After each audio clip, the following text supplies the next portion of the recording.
Wow. No. And I'm not about to overreact to Ben Simmons scoring 15 whopping points. I mean, let us think in a 3-time All-Star, a 2-time All-Defensive player, and we're talking about he got 15 points in 32 minutes.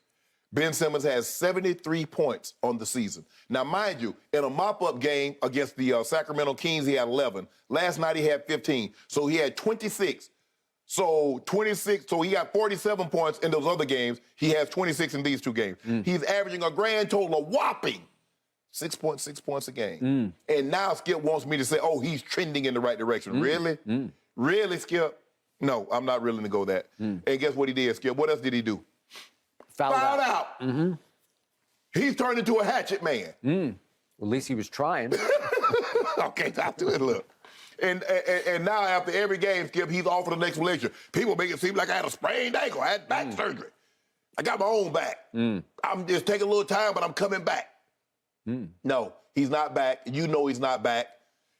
Look, he played well last night. I won't take that away from him. But I'm not about to sit here and say, okay, now Ben Simmons is, he about to turn this thing around, and he's about to give you 15 points, 13 rebounds, and 7 assists on a nightly basis. That's not about to happen because that's pretty big numbers, right? 15, 13, and 7? What about that O that he had the other night? The 0 point, 2 rebounds, 2 assists. What about those? Okay, my turn.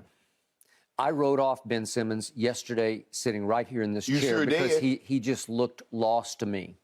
But I had seen a glimpse in garbage time against Sacramento, and he made 5 baskets. They're not 3-point baskets. They're not 20-foot jump shot baskets. But at least I was thinking, well, he did do that. Last night, I got to tell you, I couldn't quit watching this game because I couldn't quit watching Ben Simmons, and I stayed up way too late watching what he did in the fourth quarter of this game because what was the most impressive to me was what he did when they went hack-a-bin, because you've said he's unplayable in the fourth quarter. Am I right? Yeah. And not only did they go hack-a-bin, but the quotes from Ben Simmons after the game were, I love those moments. I'm not going to shy away from those moments. That was their plan. Obviously, it did not work. We were able to convert a couple of free throws, get some stops, and I keep building. Okay, if we could see the 4 free throws that he shot. Let me get my notes here. The 4 free throws that he shot came fairly late in the game because it's at 3:28 and 2:56. So he's being played by Jacques Vaughn down the stretch. And he shoots, and he makes. Interesting, okay? And he shoots, and he missed that one. That was the first of the next 2. And yet, he had the guts to stand there after he'd missed one, and he swished the next one. They all looked pretty good to me. They all looked like he wasn't afraid at the moment the way he has looked before. And obviously that's what ruined him in Philadelphia, was running from the late game free throw line. You think teams are going to stop fouling him late in that situation? Okay. Nope, I do not. But that was a big start and a good start, and I liked what he said after the game. The other thing was that overall, I loved what Kevin Durant said. He said Ben Simmons was incredible. And I don't think Kevin's just spewing out a bunch of phony baloney words, but he said after the game, Kevin said, tonight, I think he did a good job just talking it up, commanding the offense, commanding the team on the defensive side of the ball. He controlled the game and was able to get us back into it. So Kevin is saying he's controlling the game. Well, that's why he made 3 straight All-Star teams and 2 first-team All-Defense. He controlled the game. What did Kevin say the night before? Okay, well, obviously they get blown out. He said we got it to 40-all. He talked about it last night, and then we got lax on defense, and all of a sudden we look up and it got way away from us, and they got blown away. Okay, so the point was Ben Simmons attempted 6 shots last night, and he made all 6. Well, you got to give him some credit. I'm starting to see flashes of the 3-time All-Star. If we could see the 6 shots that he made. Let's see. Man. We'll look at it. And again, it's a little jump hook, right-handed jump hook. He's ambidextrous around there. That's pretty easy, okay? But the little Euro step and right-handed up off the glass, not bad. Not too bad. Little putback. Okay, this is what he can do. This is what he always did. This is why he made 3 straight All-Star teams.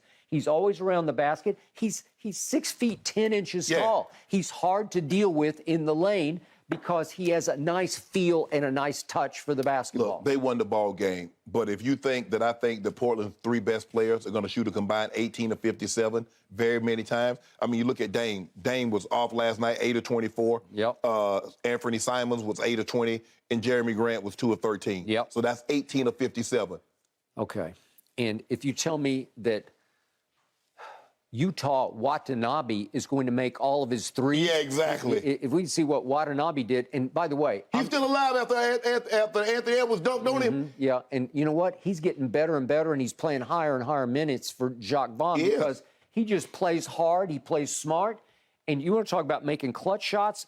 Can we just see what he did in the fourth quarter from 3? There's the first one. That's with 10:15 left. And here he goes again. This is Watanabe from 3 with 4:51. And then 147 from the corner again. That's a huge one. That put them up 5 with 141 to go. So they're getting huge production. He had 20 points off the bench. He's 5 of 7 from 3, 5 of 6 from the free throw line. That'll work. Yes. And he's been doing it regularly. I don't think it's just some aberration. He's normally their defensive guy, Skip. He's the hustle guy.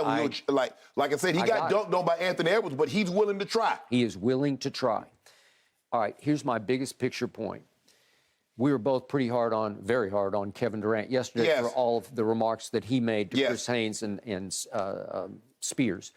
And the point is, he called out his starting lineup. And he said, when you have a starting lineup, and he names the starting lineup, right. Well, unfortunately, Kevin's in that starting lineup. But he said, what do you expect? Well, I expect number 7 to be a superstar. That's what I expect. Yep. I expect you alone, Kevin, to give a team a chance to win a game at Sacramento, as improved and as talented as they are. But that's always been the expectations when a historically great player is on a team. Okay.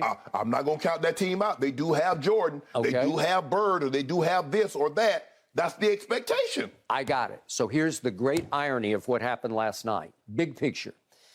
Kevin Durant did score 35 points, but the last basket that he scored came with 6:31 left in the game. So that's 6 minutes and 31 seconds. Yes. So I always take LeBron to task when he disappears down the stretch.